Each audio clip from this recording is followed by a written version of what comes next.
going toe-to-toe to decide the World Championship. Can Jorge Martin seize the moment in Montmello, or will Pecco Bagnaia somehow find a way to keep his name at the top of the Tower of Champions? It's time to crown the World Champion in 2024. It's time to race in MotoGP.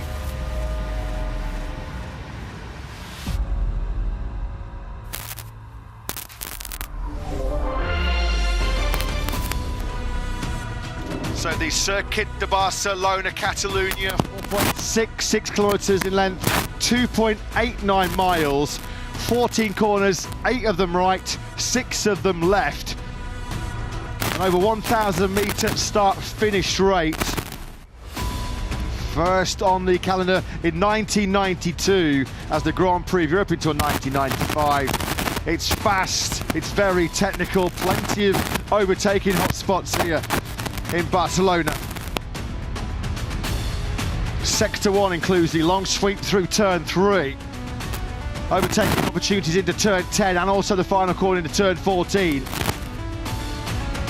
The most demanding braking points, turn 1, turn 4 and turn 10. Good overtaking opportunities in the upcoming 24-lap Grand Prix of Barcelona.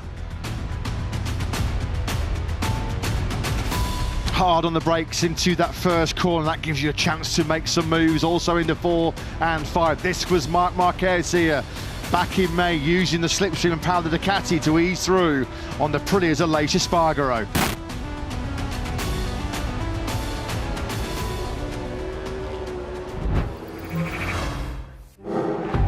Coming up next then in MotoGP, battling to the bitter end in Barcelona, Pecco Bagnaia is still in contention for a sensational turnaround after a crucial sprint win.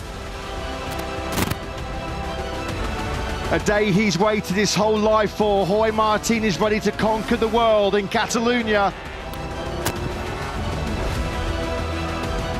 Can Bagnaia produce one final piece of magic in Montmello to cling on to the #1 plate in Catalunya?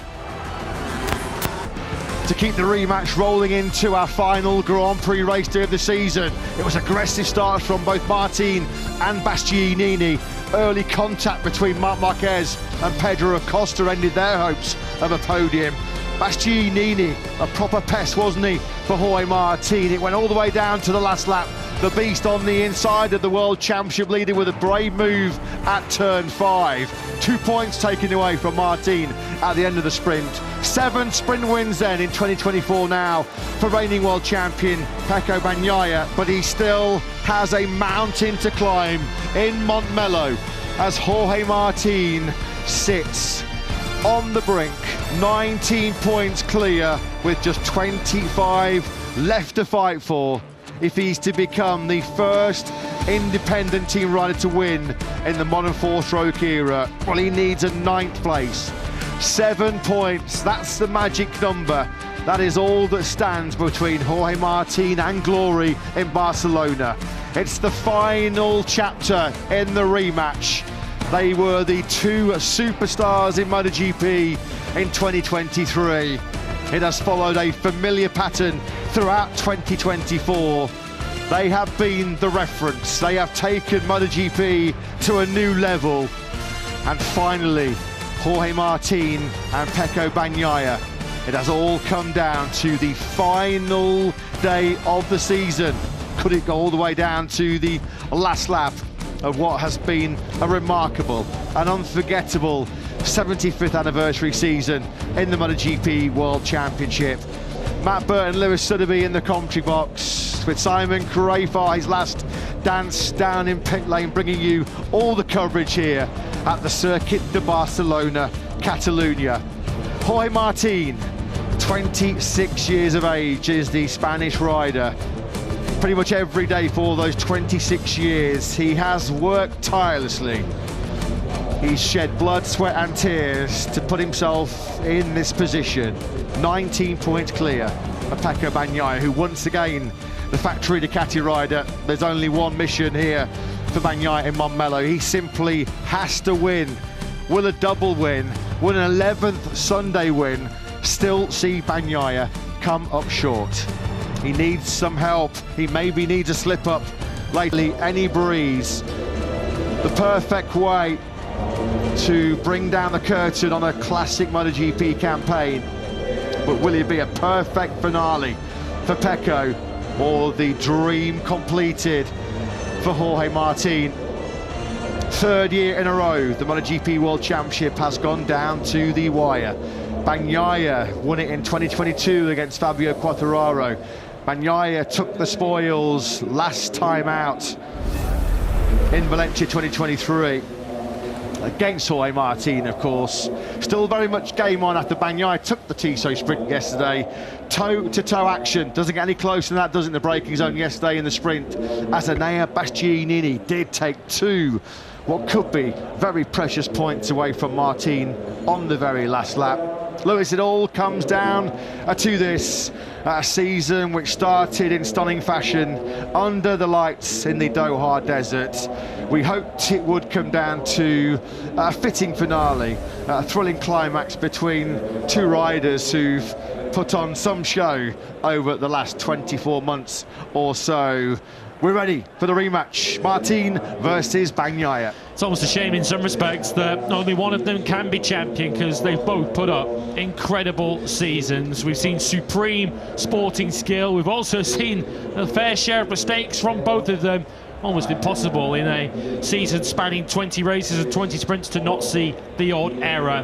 But we come down to the final Sunday of the season with Jorge Martin needing 9th place or better. Pecco Bagnaia just needs to try and win this Barcelona Grand Prix and hope he gets some help from elsewhere. This was at the start of the sprint yesterday, the only point in the sprint really where Pecco Bagnaia wasn't leading, when both Jorge Martin and Enea Bastianini came barreling up the inside of him. Bagnaia led out of turn 3 on that first lap and led for the rest of the sprint. Just look how close Marc Marquez was to contact there. He'd have had his heart in his mouth there, wouldn't he, Marquez? Just look at this, on board with Bagnaia. Marquez rear tyre hopping in the air. Can you imagine a situation like what could have happened there? Millimetres away, wasn't it, from the ultimate disaster for Ducati.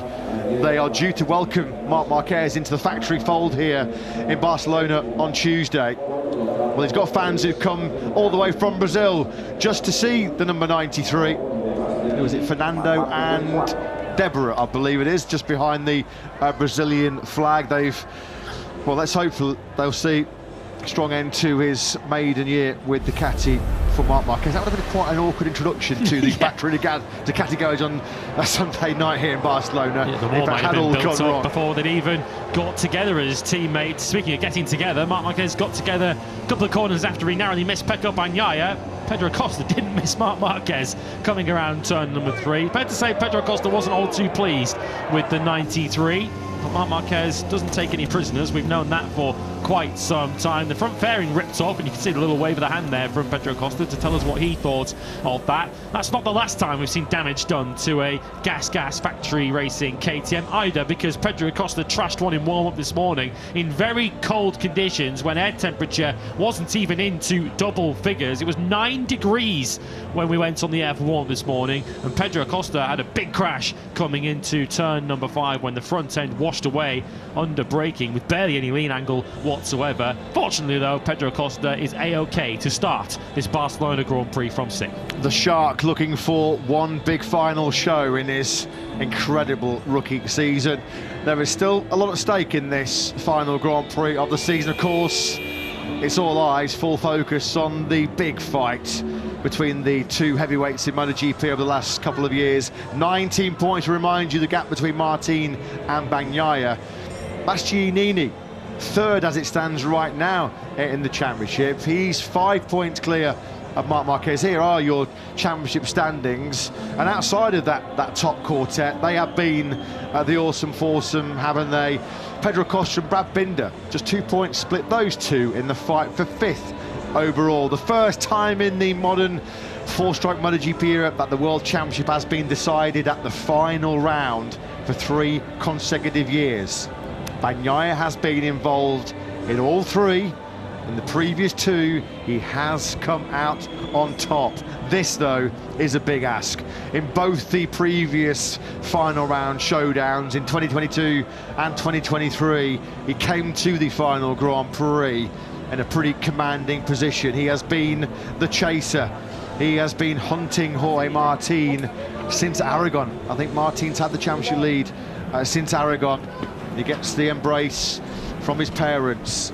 This would be, you feel, Lewis, the best of all of his world titles. 24 points he was coming into this Barcelona battle behind Jorge Martin. Martin just needed 14 to capture the title.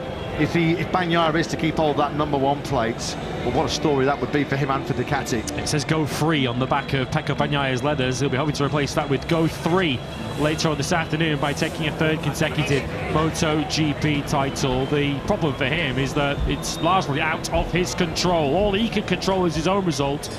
And even if he wins this Grand Prix of Barcelona, he still may fall short. As you say, it represents not only how strong a season it's been from both of the title contenders, that 11 wins for Bagnaia on a Sunday may not be sufficient to win the title. Jorge Martin has been too consistent ultimately. Aleix Espargaro then gets ready to climb over a Factory Aprilia for the very last time, and as a full-time MotoGP rider, this is the last time we'll see Aleix Espargaro in a MotoGP race. Of course, this final race is supposed to be in Valencia. It would have been had it not been for the terrible tragic events. QR code, bottom left corner of your screen, to donate to the Valencia Fund. But it does mean a final farewell at home for Aleix Espargaro. Will he still be celebrating though tonight?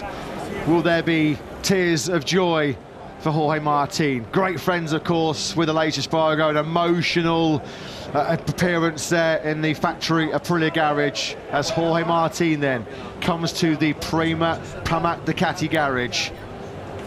24 laps away from being crowned the MotoGP World Champion. He has been so awesome throughout this season.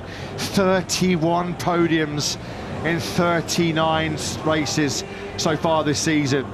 Consistency has been the platform for him to be in this enviable position. Who wouldn't swap right now with Jorge Martin? 19 points clear with just 25 left to fight for. It's going through the minds of Ducati management right now. Gigi Dall'Igna, who made the call himself to overlook Jorge Martin and pick Marc Marquez in the fight to be Pecco Bagnaia's teammate in 2025 and 2026.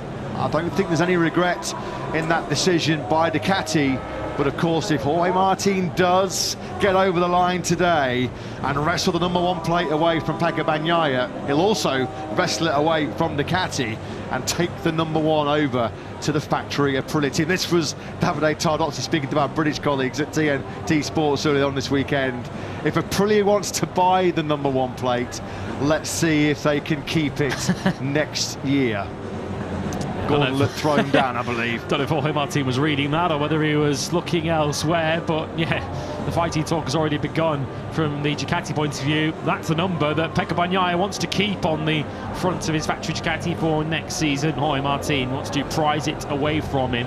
You saw the stats on the top left corner of your screens a moment ago, and of course what stood out there was Bagnaia's 10 Sunday wins to Jorge Martin's 3. They've taken 7 sprint wins apiece, 15 podiums on a Sunday apiece this season. What has stood out in the end is the non-scores. 8 of them for Pecco Bagnaia this year, only 4 for Jorge Martin. That is what currently makes the difference. That is what accounts for the 19-point advantage for Jorge Martin. And it's a case of, well, get yourself to the checker flag in one piece and that should be enough, but that is easier said than done.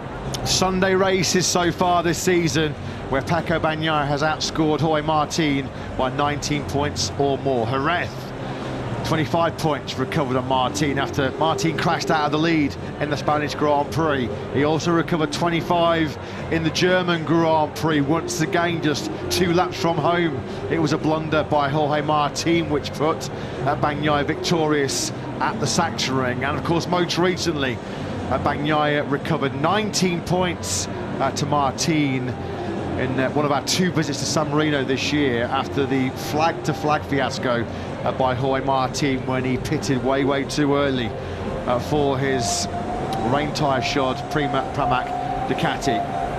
The odds clearly are stacked against Bagnaia. Clearly they are weighing heavily in favour of Martin. Bagnaia said all weekend, well, all he can do is win the sprint, win the Grand Prix, and see if there's any help, any assistance that can come from other parts of the grid, or whether he can put the pressure on Martin, push Martin into a mistake. Bagnaia, Lewis, he knows himself exactly the thought process that Martin's going through right now. When you're fighting for your first MotoGP title, days don't get any bigger than this, do they, in the life of a Grand Prix motorcycle racer. Bagnaia talked a lot about this weekend, how he felt himself back in 2022 when he had a big points advantage over Fabio Quartararo. Wasn't himself at all, overpowered by the tension, the pressure, the nerves, and I remember him limping home around 8th or 9th place, and he's kind of obviously hoping that Jorge Martin has the sort of the similar butterflies. Yeah, the difference I suppose from that occasion is that the opposition for Bagnaia in that situation, Fabio Quartararo was on a Yamaha that wasn't really competitive enough to win the race, which is what he had to do. Bagnaia, quite clearly, he and the motorcycle, the GP24 that he's on, are competitive enough to win this Barcelona Grand Prix this afternoon and complete yet another double in 2024. And really, that's the best and probably only legitimate way that Bagnaia can put pressure on Jorge Martin. That's by leading and ultimately winning the race, because that will reinforce to Martin that he has no margin for error. One little crash and everything is gone. All of the hard work over 39 races essentially this season could potentially all be washed away by one small error on a chilly afternoon in Barcelona in the middle of November for Jorge Martin. He said back in Malaysia when Pecco Bagnaia crashed out of the sprint there, and ultimately we thought that was the moment where the championship became too much for Bagnaia to ultimately retain it, was that if he backs off and starts to be a little bit cautious in races, that's when his concentration is in danger of dropping. He feels his best approach is to treat this as he would any other race, but how can he possibly do that given what's at stake? This time last year, Martin, by his own admission, said he wasn't ready. He wasn't prepped to be MotoGP world champion. The pressure of 1 year ago weighed too heavily on his shoulders. Sleepless nights, what he thought would be a dream fighting for the MotoGP title, ultimately turned into a nightmare. He says he's a different animal, a different Jorge Martin in 2024. Can he finally just get over the line, get that 9th place, get those 7 points, which is all he needs? Sounds very simple to say it, but I'm sure he's going to be fighting the nerves, fighting the pressure, fighting the tension. His first mission, of course, will be just to make sure he gets through the first lap clean. We have seen a few scary incidents in the past in the first corner. The long run down into that turn 1 braking zone here in Barcelona. Almost talking to himself, sending a message to himself. Breathe right, it said on the visor. You can do this, Jorge. Just do what you have done in the previous 39 races of this remarkable 2024 season. Nothing to lose for Bagnaia. All in for the win is how he describes this 24-lap Grand Prix at Barcelona. Is he, though, in the final throes of his reign as the MotoGP world champion? If he pulls off the comeback of all comebacks here this weekend, having been 24 points behind Martin with 1 round to go, he will join a very elite and exclusive club. It's certainly hard to win 1 MotoGP World Championship, hard to win 2 or 3 in a row. Only 9 previous riders in history have managed to win 3 successive Premier Class titles. Side by side, they leave pit lane. They have been side by side, haven't they, for 2023 and 2024. They have raced each other hard. They have raced each other with the utmost respect and sportsmanship. But it is all now for this final flurry. Who's going to be crowned the MotoGP World Champion in just over an hour's time? And Bagnaia will, I guess, be trying to summon on some of the memories, which must have been quite painful memories for him as he was a young boy and an emerging talent in the Grand Prix paddock, because on 2 previous occasions in the MotoGP era, as a rider led the MotoGP World Championship into the final round and lost the championship. Valentino Rossi on both occasions, 2006 when he crashed down at turn 2 and handed the World Championship over to Nicky Hayden on what was a hugely emotional day in Valencia some 18 years ago, and 2015 when Valentino Rossi led into the final round, started at the back of the grid and could not hold off Jorge Lorenzo in that final showdown between the two factory Yamaha riders. On every other occasion where the title has gone to the wire, the rider leading into it has led out of it. Can Jorge Martin add his name to that list? He's so close, trying to ease the tension. Gigi Dall'Igna with an embrace, big smiles as he comes to the grid, a very high pressure grid with Pramac Ducati boss Gino Borsoi. The end of an era, of course, for Pramac Ducati as they part ways, moving to Yamaha next year. Whatever happens, those fans will always have love and admiration for Pecco Bagnaia. If he is to hold on to the World Championship here today, quite rightly, he will be regarded as one of the all-time greats. We're ready then for the rematch. Hashtag Vamos Jorge, hashtag Forza Pecco. The two stars of MotoGP ready for one final big fight here in Barcelona. As you can see, an extended Michelin tyre allocation for this weekend. 4 front tyre options, including both a symmetric and an asymmetric hard front tyre, and 3 options on the rear. We usually, of course, have 2. The initial information that you saw on screen there as both Bagnaia and Martin left pit lane was that they were both going for a hard front tyre, but certainly the initial information is that Pecco Bagnaia has gone to the grid on the soft rear tyre, which might be a bit of a bold strategy. Is there some kidology going on there?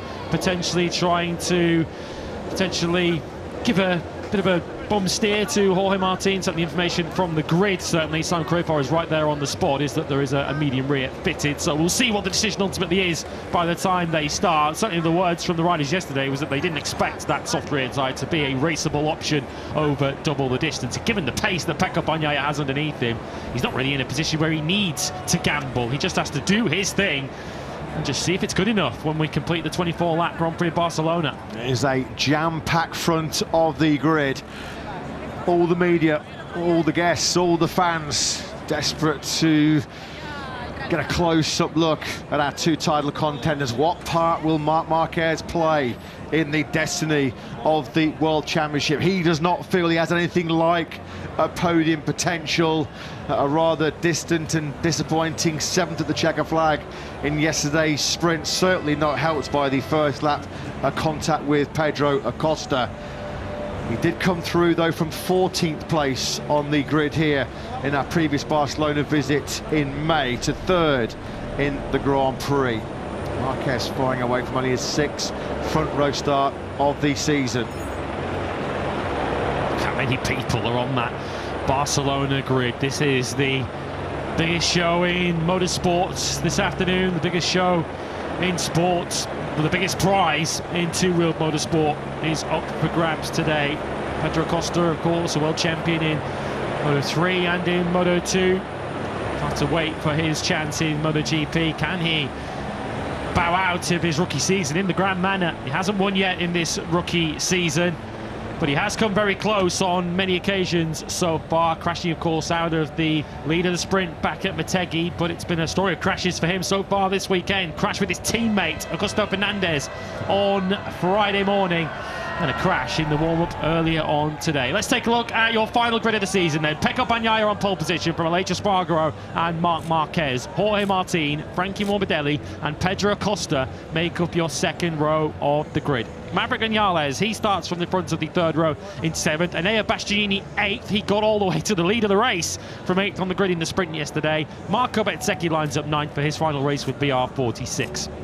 Fabio Quartararo 10th from Alex Marquez and Johann Zarco. Joan Mir, a season's best 13th from Miguel Oliveira. His final race for Trackhouse. And Alex Rins 15th for Yamaha. Luca Marini 16th ahead of Raul Fernandez, who top warm-up this morning. Brad Binder looking to make another comeback from 18th after he came all the way to the points in the sprint yesterday. Jack Miller's right behind him on his KTM farewell. It's a farewell to MotoGP too for Taka Nakagami from 20th. So too Augusto Fernandez in 21st. Michele Pirro and Stefan Bradl complete your grid of 23.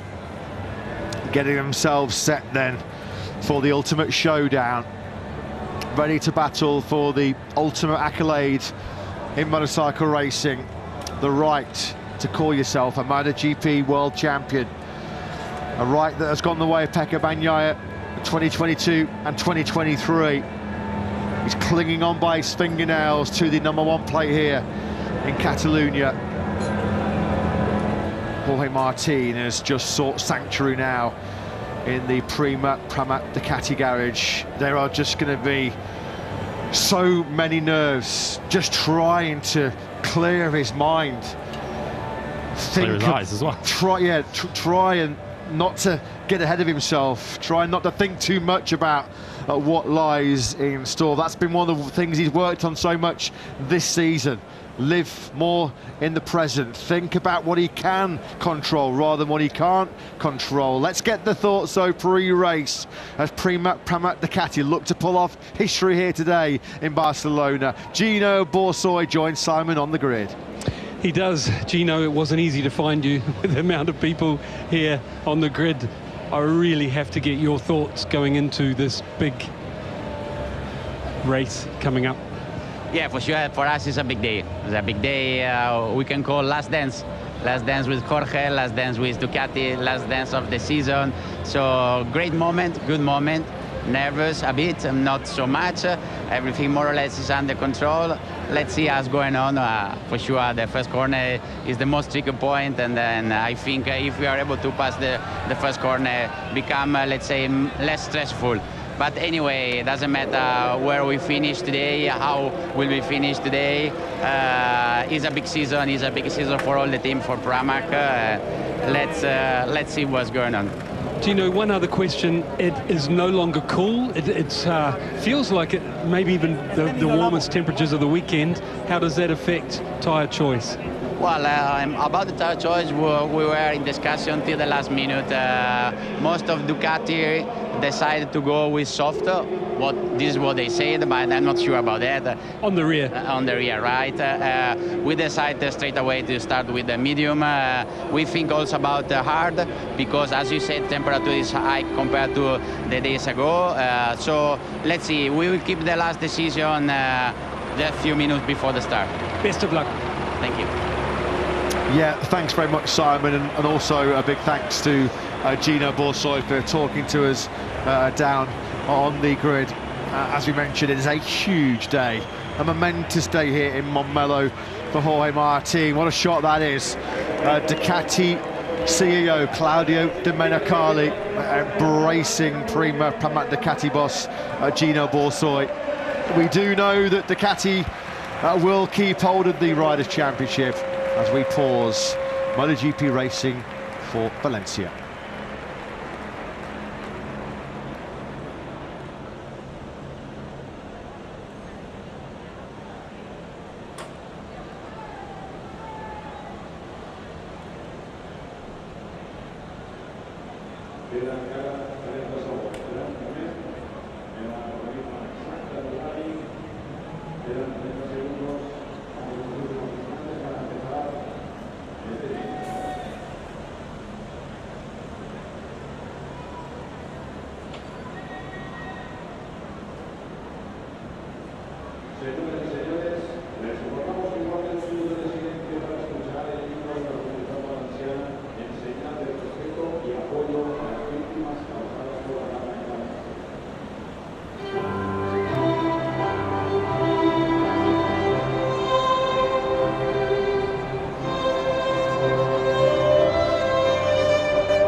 beautiful. What a wonderful and poignant tribute that was to the city of Valencia.